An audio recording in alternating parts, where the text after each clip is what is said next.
аспан, сенің атың Қазақстан, туған елдің топырағы, саған арнап бұл әнім. Қазақтың байтақ жері әр күні таңдай қақтырады, бабалар жүріп өткен жолдары тарихқа терең батады. Жасыл жайлау көк шалғын алтын бидай өрісінде, еркіндікке жыр арнап өлең айтып жүресімде. Саламатсыздар ма? Құрметті ескір қатысушылар, қалайсыздар? Көңіл күйлеріңіз қалай? Көңіл күйлеріңізді жоғары ұстаңыздар. Иә, өте қиын кез болып жатыр. Қалай, денсаулықтарыңыз қалай? Немере шөберелеріңіз аман есен бе? Мына кішкентайларымыздың бәрі температурасы түспей ауырып жатыр. Оның бәрі қолдан жасалынып жатыр, құрметті ескірліктер. Иә, біз мінекей осы 6 жылдан асып кетті. Осы ескір қатысушысы болып, жаңа алгоритмнің мүшесі болып жүргенімізге. Осы сабыр мен салмақпен жақсылықты, бір жақсылықтың болары анық деп күтіп отырмыз. Иә, шынымен-ақ осы ескір алгоритмі бізді осындай қысылтаяң, осы ескі қоғамның қоқан-лоққысыменен ескі қоғамның адамның санын азайтуға арналған жобасының қаншама адамдар құрбаны болып кетті. Ал біз енді мына жарқын болашақтың лебін сезгендей, сабырмен салмақпен күтіп отырмыз. Күтіп қана отырмай, құрметті менің осы жерде отырған мына белсенділер таблицасындағы осы ескірді қолдап, соған бір жағынан ескірді қолдап, екінші жағынан мына теңгенің құны түсіп, сондай ең төменгі валюта ол теңге болып тұр. Білсеңіздер, курспен есептегенде, енді оны үлкен кісілер, мына банкке қатысы жоқ адамдар оны біле бермейді. Сондықтан айтарым, мына Қазақстанның валютасы ең төменгі валюта курсы бойынша, тіпті қырғыздікінің де бағасы құны бар, біздікіне қарағанда өзбектікінің де бағасы құны бар, сенсеңіздер. Сол енді мына біздің ескір алгоритмнің негізгі принципі ол былай ғой. Алла тағаланың жаратқан бүкіл табиғи ресурстары, жаңбыры, өзені, көлі, тауы, бәрінен біздің үлесіміз бар. Солай емес па? Енді сол жаратушының бізге берген үлесінің өзін бізге күннен күнге қымбаттатып, айдан айға қымбаттатып, тіпті мына Қазақстанда нан, бидай өсетін кең жазық даламызда біз нандың құны күннен күнге сағат сайын өсіп жатыр. Енді оның бәрін айтпасаң да білемін дегендей, оның бәрін біліп отырсыздар. Енді жаңа ғана мен сіздерге видео жібердім. Сол видеоның қазақша нұсқасы ретінде мен сіздердің алдарыңызға шығып отырмын, түсіндіріп айтайын деп. Дәл қазір, мына 20-шы жылдан бері қарата міне 5 жыл өтіпті. Сол 5 жылда өзгерген, бір жақсы жағына өзгерген дәнеңе де жоқ, шыны керек. Күні осы қымбатшылықты қымбаттатқан сайын қымбаттандып, өзімізге табиғи ресурстарымыз, бәрімізге тиесілі табиғи ресурстарымыздың өзін газды қымбаттатады, светті де қымбаттатады. Одан кейін мінекей қалай қыс болады, Қазақстанның жерінің астынан газ будақтап шығып жатса да, әлі күнге дейін, мысалы, тіпті мына мегаполис дейді ғой, мына Алматы қаласының өзінде түтіннен демалу мүмкін емес. Мұржадан мұржа. Енді ол сонда қалай, мен түсінбеймін соны. Түсіндіре де алмаймын.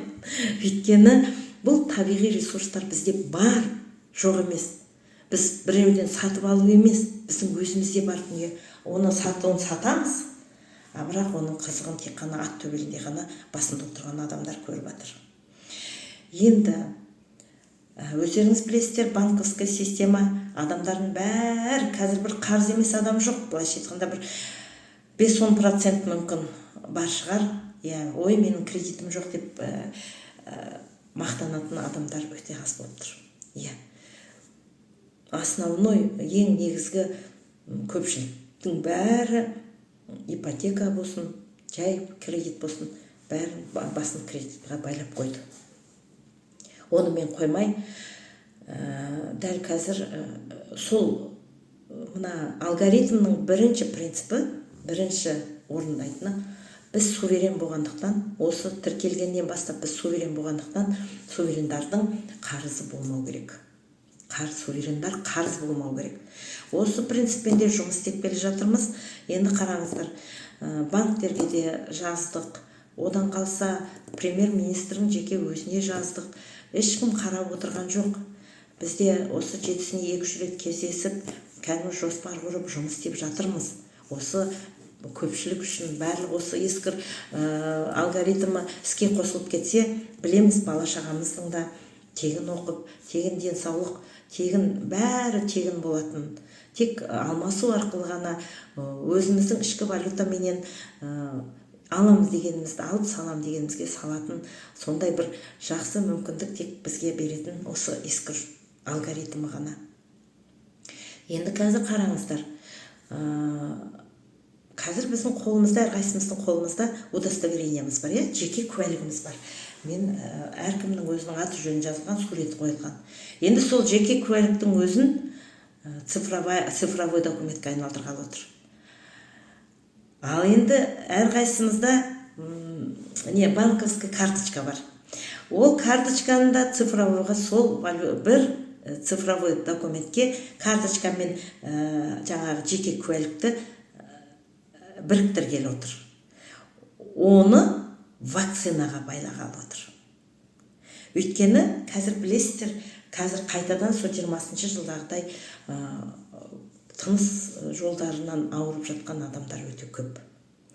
Оның бәрін қолдан жасап отыр, ауаны ластап отыр. Кәдімгідей Алматының көшесінде өткенде кәдімгі дезинфекция жасап жатырмыз деп бұрқ-бұрқ еткізіп, кәдімгі химия шашқанды көргендер айтты. Ой, сұмдық-ай, аналар сөйтіп жатыр деп. Шынымен кей кезде мына бір белгісіз бір сондай мына мұрын менен тамақтың арасын кептіріп, сондай бір жасайтын бір жаман иіс келеді. Мінекей, дәл қазір кішкентай балаларымыз тыныс ала алмай, одан қалса жөтел, одан қалса температурасы түспей, 40-тан асып кетіп жатқан жағдайлар болып жатыр. Енді аман болайық. Тек қана врачтарға сүйеніп, олардың мақсаты антибиотик, одан қалса вакцина салу. Антибиотик дегенде ол да организмді әлсіретіп, жаңағы ішкен тамағыңды қорытатын бактериялардың бәрін өлтіріп тастайтын дүние. Ол антибиотик тек қана печень болсын, мейлі бауыр, бүйректе де, асқазанда да әлсіретіп, ішекті тіпті жұмыс істетпей тастайды. Сондықтан енді шықпаған жанның несі деп айтатын, бұрын баяғыда апамдар айтушы еді, шықпаған жанның себебі деп. Осы врачтарды. Ол кезде қандай еді. Ал қазір тіпті антибиотиктің күшін күшейтіп, бір антибиотикті осы жол алсаң, келесі жол ол антибиотик әсер етпейтінге келтіріп жатыр. Оны барған сайын дамытып, бүкіл ағзамызды улап жатыр. Енді айтарым, жаңағы жеке куәлігімізді цифровой жасағалы жатыр, оған карточкамызды байлағалы жатыр, одан кейін вакцинаны соған қосып жатыр. Жаңағы видеода сол туралы айтылып жатыр. Енді қараңыздар, күндердің бір күнінде оны бізге айтпайды. Ертең, бүрсігүні, бір айдан кейін дайын болыңдар, осылай істегелі жатырмыз деп қай жерде айтып еді. Тіпті анау 90-шы жылда рубльді бір күнде жоқ қылған кезде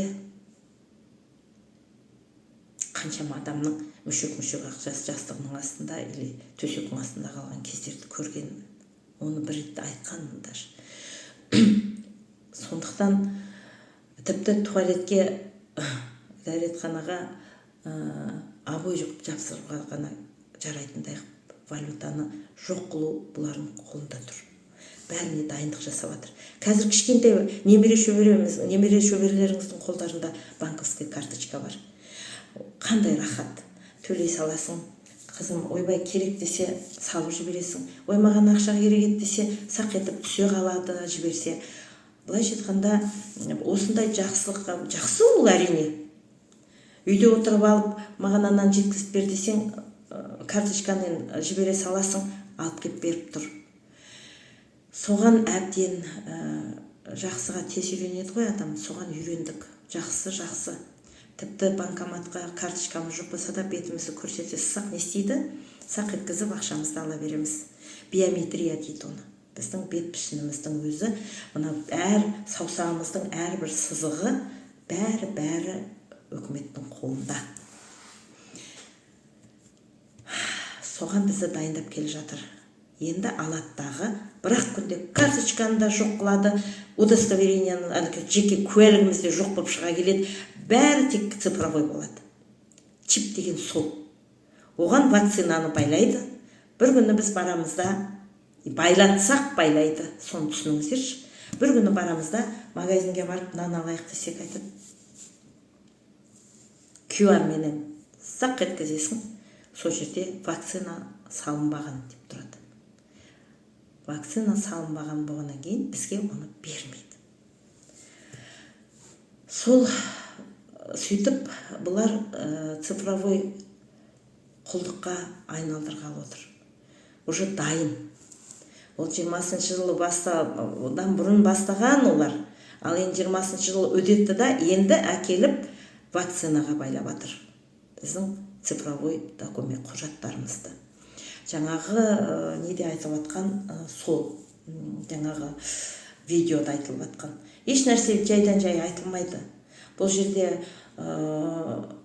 әркімнің өз тағдыры өзінің қолында. Егер біз жоқ, маған бір жапырақ нан алмасам алмайын, әйтеуір бірімізге біріміз сеп болып, мына искір алгоритмінің негізгі несі сол ғой, принципі алмасу. Менде бар нан, сізде бар, мысалы, көйлек.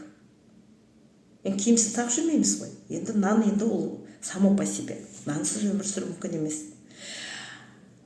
Онымен қоймай, енді керек нәрсеңді бір-бірімізбен алмасып, сондай мүмкіндігіміз бар бізде. Біздің ішкі валютамыз искірдің өзі соған арналған.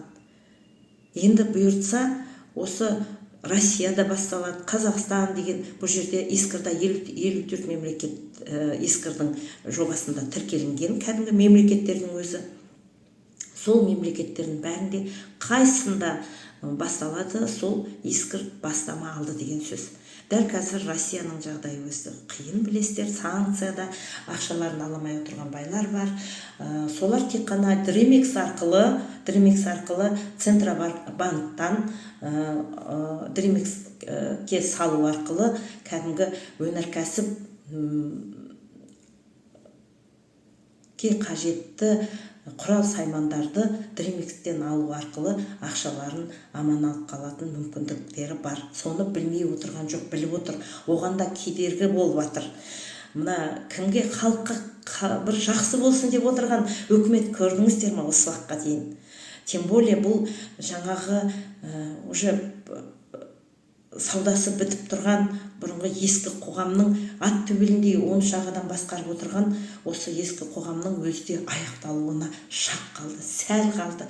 Енді сәл төзіммен бізге сабыр берсін жаратушым.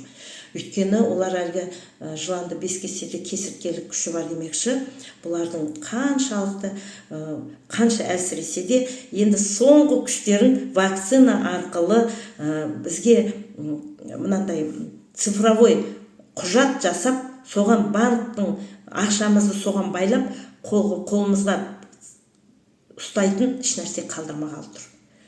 Оның бәрін бір нүктемен басқарғалы отыр. Сондықтан құрметті искір қатысушылары, біздің мүмкіндігіміз өте зор. Өйткені біз сол алгоритмді бәлен жылдан бері қарата, мінекей 6 жылдан асыпты, сол алгоритмді қолдап, сол алгоритмде екенімізді білеміз, бала шағамызды да тіркедік, туған туысымызды да. Былайша айтқанда, дәл қазір саябырсып тұр, мына тіркелім деген түсінбей жатыр адамдар. Кейбіреулері тіпті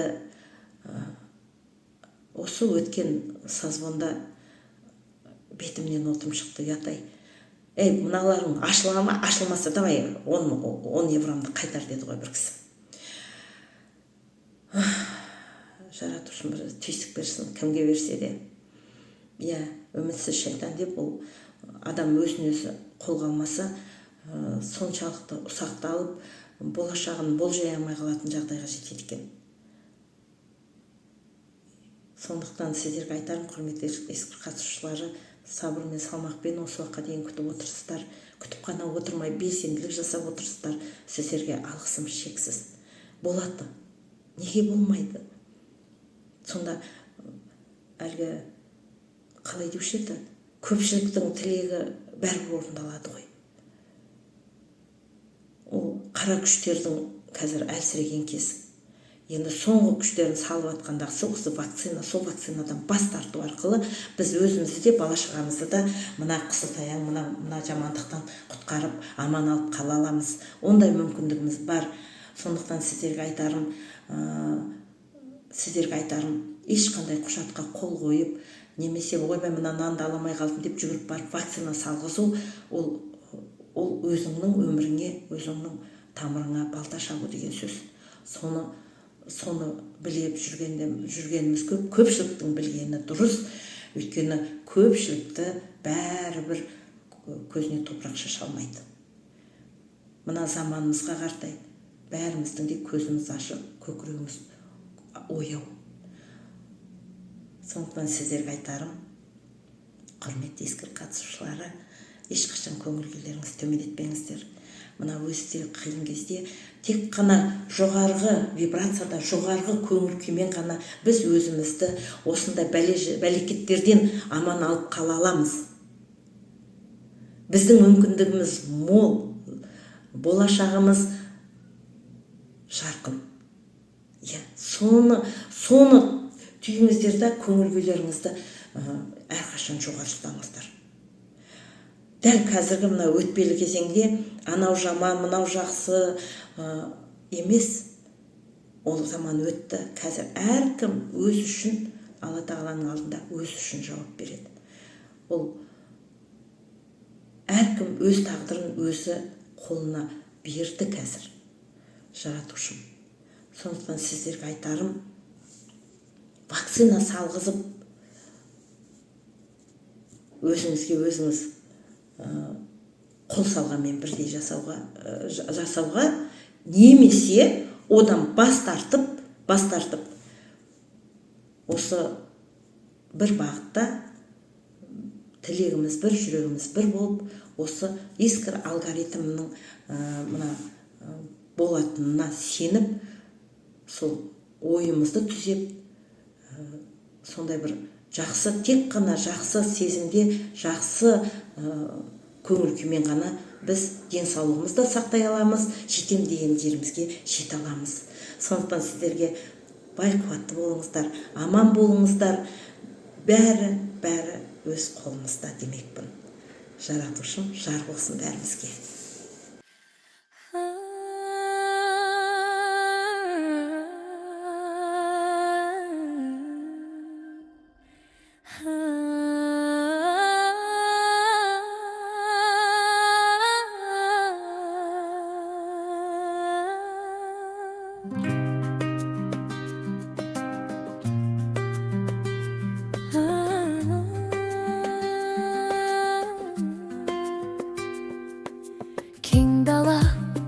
аспан, сенің атың Қазақстан, туған елдің топырағы, саған арнап бұл әнім.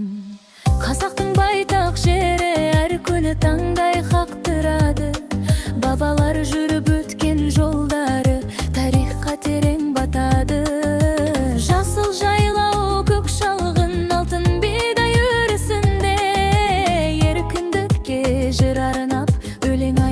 жүреsimde.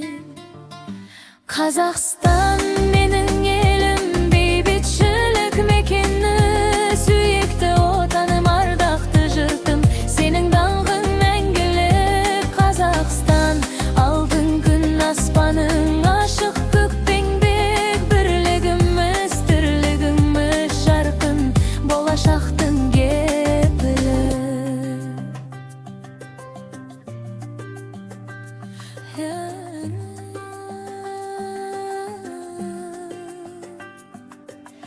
Астана әсем қала, күннен күнге гүлденіп, Алматының алмалары жүректі жылыта алады.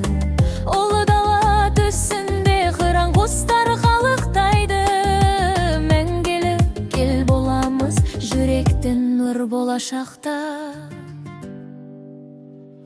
Қазақстан менің елім, бейбітшілік мекені, сүйікті отаным, ардақты жұртым, сенің даңқың мәңгілік. Қазақстан, алтын күн аспаның, ашық көкпеңбек, бірлігіміз, тірлігіміз жарқын, болашақтың кепілі.